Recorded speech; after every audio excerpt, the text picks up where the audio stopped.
इस वक्त जैसे कि आपने देखा कि मैं संसद मार्ग पे थी और संसद मार्ग पे मैं आप लोगों को बता दूं कि जैसे आज 14 अप्रैल थी, तो 14 अप्रैल को मनाने के लिए यहाँ एक मेला लगता है संसद मार्ग पर। तो उसी बीच में यहाँ पर all India SC/ST railway employees का जो एसोसिएशन बनी हुई है उनकी तरफ से भी एक स्टॉल लगाया गया। तो उनके हमारे साथ महामंत्री है, उनसे भी हम बातचीत करेंगे, अशोक जी से। तो आपके सर के पास पहले 134वीं जयंती मनाई जा रही है, उसके बारे में बातचीत करते बाबा साहब की। सर पहले तो आपको 14 अप्रैल की अम्बेडकर जयंती की बहुत बहुत हार्दिक थैंक यू। आपको भी बहुत बहुत बधाई और शुभकामनाएं। Thank you. सर क्या कहेंगे कि आज 14 अप्रैल मनाई गई है और पार्लियामेंट की जो पहले एक क्राउड देखने के लिए मिलता था वो थोड़ा कम हुआ इस बार? नहीं, आप मेरे ख्याल से आपका असेसमेंट है, इस बार पहले की अपेक्षा ज्यादा भीड़ एकत्रित हुई है, ज्यादा क्राउड हुआ है, क्योंकि लोगों में ये संस्था थी कि भाई किसी भी तरीके से ये मेला जो है पार्लियामेंट स्ट्रीट पर नहीं लगेगा। लेकिन हमारे जितने भी ऑर्गेनाइजेशन के वरिष्ठ पदाधिकारी थे, उनके संघर्ष से और उनके मेहनत से ये आज मेला जो है उसी जगह पर लगा जहाँ गत वर्ष लगता था।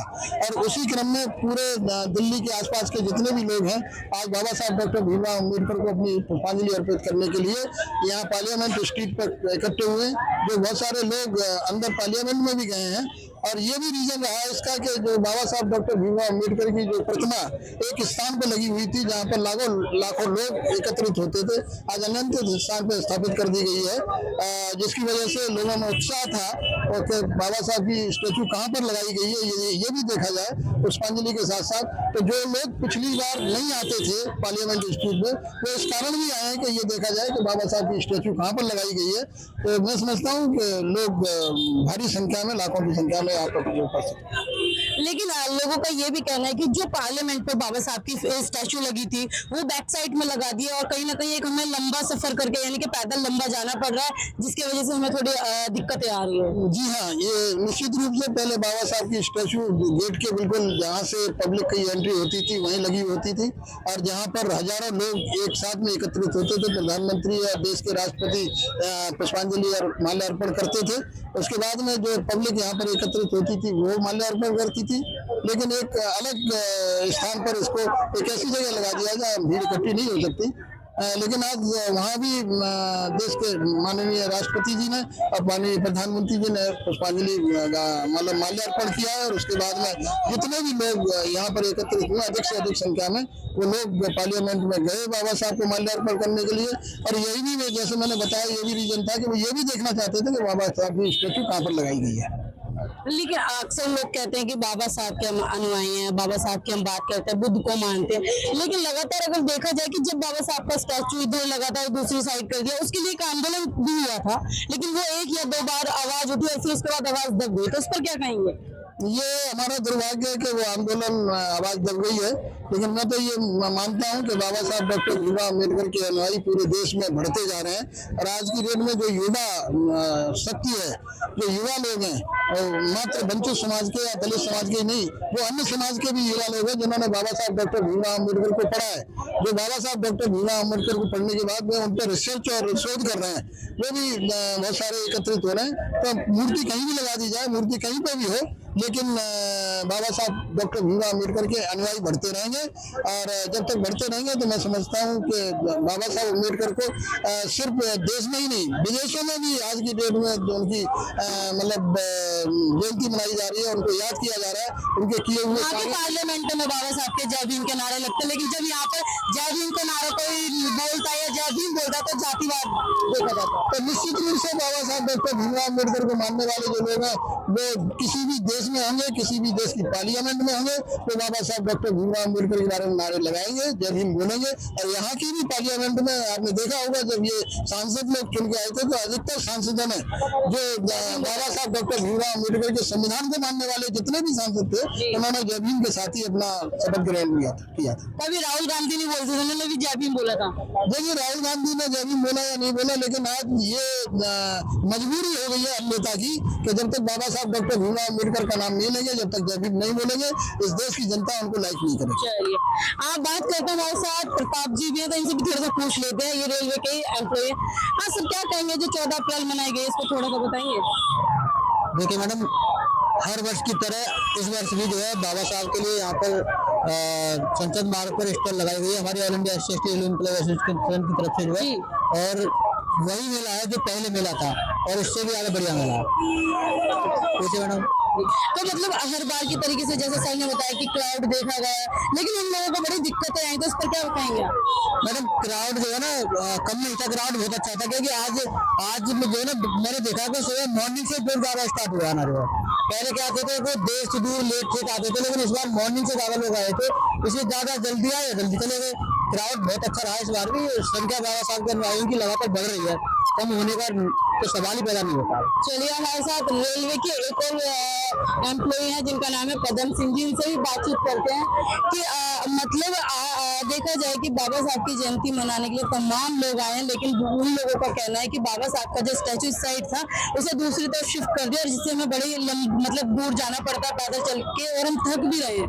बाबा साहब का स्टैचू दूर चला गया, प्रयास किया गया था इसको नजदीक लाने के लिए, लेकिन कामयाबी नहीं मिली जी। लेकिन उसके बावजूद भी पब्लिक बहुत आई है। जो उनके चाहने वाले हैं वो चाहे कितनी दूर ले जाएं कोई कमी नहीं आएगी, लोग बढ़ते रहेंगे जी। तो ये भीड़ जो है घटेगी नहीं, बढ़ती रहेगी जी। लेकिन अगर देखा जाए बाबा साहब को मानने वाले वो आंदोलन जो करके छोड़ देते हैं, मतलब वो करेंगे कब और कब स्टैचू दोबारा लगेगा? आंदोलन वो अभी समाप्त नहीं हुआ, आंदोलन चालू रहेगा जी। आंदोलन स्टार्ट है वो जो कमेटी बनी थी उसमें सब लोग शामिल हैं, सभी संगठन शामिल हैं और उसको आंदोलन को जारी रखेंगे। बड़ी बात है कि आंदोलन को जारी रखेंगे और लगातार आंदोलन होता रहेगा। और यहाँ की जो समाज मेला कमेटी है उसने भी ये कह दिया है कि ये 14 अप्रैल को मनाया जा रहा है, लेकिन इसके बाद अगला टारगेट उनका यहाँ पर सिर्फ और सिर्फ बाबा साहब का जो स्टैचू दूसरी तरफ शिफ्ट कर दिया गया है वो यहाँ पर दोबारा पहली वाली जगह पर ही लगवाने का आंदोलन शुरू करेंगे। तो चलिए हमारे साथ एक महेश जी भी है, रेलवे एम्प्लॉइज जो है, उनसे बात कर लेते हैं कि सर थोड़ा सा बताएंगे बाबा साहब के बारे में पहले तो बाबा साहब के जन्म उत्सव की मैं आप सभी को हार्दिक शुभकामनाएं देता हूँ। जय भीम, ये हमारा रेलवे एम्प्लॉइज एसोसिएशन का ये पंडाल लगता है हर साल, ये हमारे राष्ट्रीय महामंत्री श्री अशोक कुमार जी के अगुवाई में लगता है और ये काफी वर्षों से चला आ रहा है। और इससे जो हमारे आने वाले बाबा साहब के अनुयायी हैं उनको एक आशा रहती है कि वहाँ जाएंगे संसद मार्ग पे तो हमें खाना भी मिलेगा रेलवे एम्प्लॉइज एसोसिएशन। लेकिन यहाँ एक चीज देखी गई है, बाबा साहब ने हमेशा कहा था कि पढ़ो लिखो आगे बढ़ो, मतलब लोग पढ़ने के बावजूद भी मतलब वो हाथ आगे फैलाने में लगे हुए, ऐसे देने की जगह बाबा साहब ने देने वाले बनो न कि लेने वाले। वो बाबा साहब के कहने पर हमारा समाज बहुत एजुकेट हो चुका है इस समय और आगे भी होता रहेगा। और देने की बात रही तो समाज का है, समाज के आगे हाथ फैलाने में हमें कोई शर्म नहीं है और हमें उनको देने में कोई शर्म नहीं है और ये हमारा पंडाल है ऐसे ही चलता रहेगा। अब देख लीजिए सुबह 9 बजे स्टार्ट हुआ था और अभी दोपहर के 3 बजे और अभी 2 घंटे और चलेगा ये पंडाल हमारा। और ये सब बाबा साहब का आशीर्वाद है जिनकी वजह से हमें ये नौकरियां मिली भी है, चाहे वो रेलवे हो, चाहे LIC हो या बैंक हो, कहीं भी हो। और जो हमारी माता बहनें आज घूम रही है ये सब बाबा साहब की बदौलत है, उन्हीं के बनाए हुए रिकॉर्ड बिल के द्वारा यहाँ पे दिए हुए। लेकिन आधे लोग तो ये कहते हैं कि बाबा साहब जो है सिर्फ दलितों के थे, बाबा साहब ने दलितों की महिलाओं के लिए करा जो किया, पुरुषों के लिए किया, लेकिन वो नेता और मतलब नेता की बात करें तो बाबा साहब को नेता दलितों का बताया जाता है, भगवान की बात करें तो भगवान भी दलितों के लिए हो गए। लेकिन आज जो जनरल कैटेगरी के लोग हैं उन शर्म क्यों करते हैं, क्योंकि बाबा साहब ने तो सिर्फ दलितों के लिए नहीं उनके लिए भी किया ना संविधान। बाबा साहब ने तो वो माला बनाई थी एक मोतियों की, उसमें कोई माला कि मोती को छोटा कोई बड़ा नहीं करा, सारा एक साइज का। हर समाज को उन्होंने एक नजर से देखा और महिलाओं के प्रति तो उन्होंने बहुत अच्छे तरीके से देखा, उनको उठाने के लिए बहुत अच्छा काम किया। अच्छा, महिलाओं से आपने एक बात बोली, महिलाएं हमारी कब पाखंडवाद से दूर निकले, क्योंकि मैं अक्सर यहाँ देखती हूँ हर साल आती हूँ जयंती पर, लेकिन बाबा साहब ने पाखंडवाद से दूर रहने के लिए कहा, लेकिन वो महिलाएं खुद पाखंडवाद में दिखती हुई नजर आती है। देखिए मैडम ऐसा है कि पाखंडवाद तो अभी खत्म नहीं हो सकता क्योंकि इनका प्रचार प्रसार बहुत है, हमारा प्रचार प्रसार नहीं है क्योंकि हमारे जो मंदिर बने हुए होते हैं, चाहे बाबा साहब का हो या बुद्ध विहार हो या वाल्मीकि जी का हो, चाहे वो रविदास जी का हो, उसमें दिए जलाने में भी शर्म आती है। और ये भोले बाबा शेरा वाली इनके मंदिरों में दिया भी जला के और पैसा भी चढ़ा कर आएंगे।